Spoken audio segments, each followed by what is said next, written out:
Is that what we call Gamera, Lieutenant? That's right.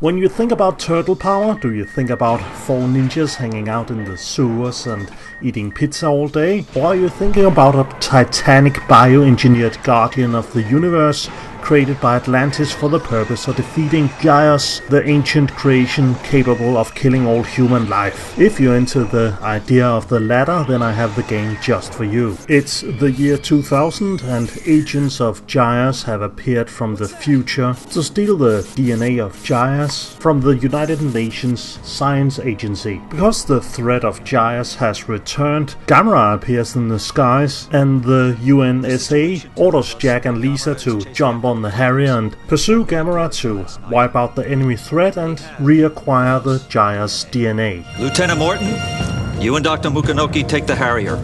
Follow Gamera and recapture GAEMS DNA. Dismissed. Yes, sir.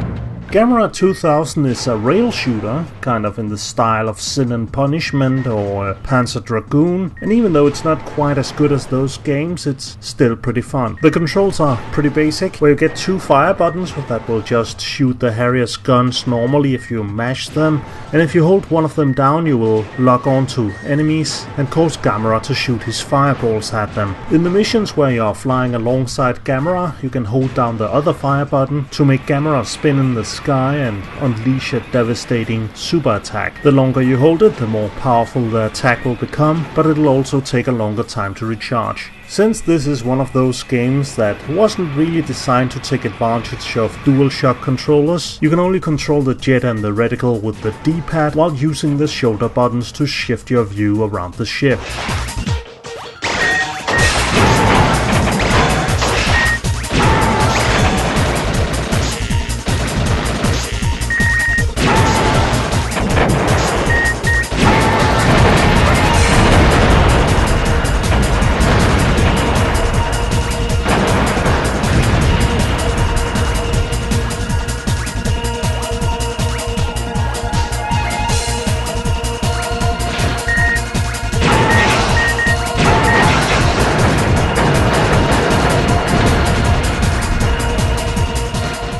While the game doesn't have any sort of point scoring system, which perhaps would be something that would have given it a bit more longevity, you do get rewarded by progressing through the game with these absolutely amazing full motion video cutscenes. And I say amazing because the acting is hilarious. Perhaps the closest thing to a really good performance we see in the game is from this Edward James Olmos looking fellow, who almost nails it if it wasn't for the fact that he was hamming it up so much. Aside from the cutscenes, there are also these small video clips that you can trigger on this screen between each mission, and these are also amazing that it actually became sort of a problem for me to try and figure out which one I should use for the intro, because they're all great. Here's some of my favorite ones. Have you ever had any shooting training? Yes, of course. I also have a Class A international driver's license. You're gonna need it. Hey, I guess Gamera sends something over there. Let's check it out. Fighters coming in. There are so many of them. Lisa, let's go. Okay.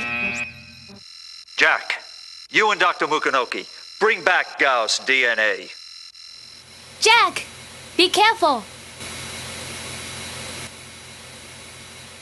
Long time no see, Jack. Since your Navy days. Good to see you, Harry. It's nice to meet you, Dr. Mukanoki. I'm Harry Lindback. Lisa, I want you to ride the bike. I can handle it. Trust me.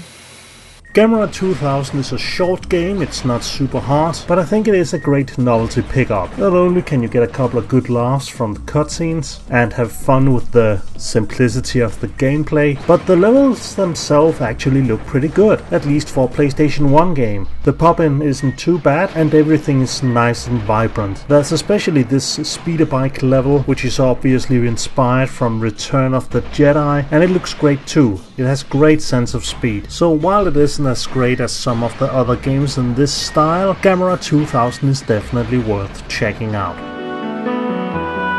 Lisa, are you alright? Yeah, I'm fine. Huh? Gamera!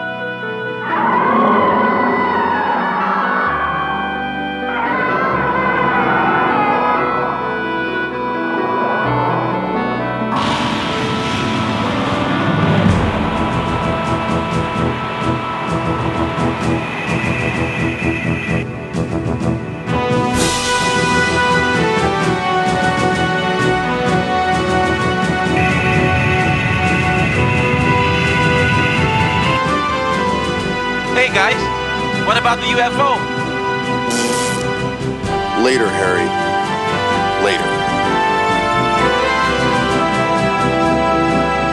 Lisa, it's time for vacation. Yes.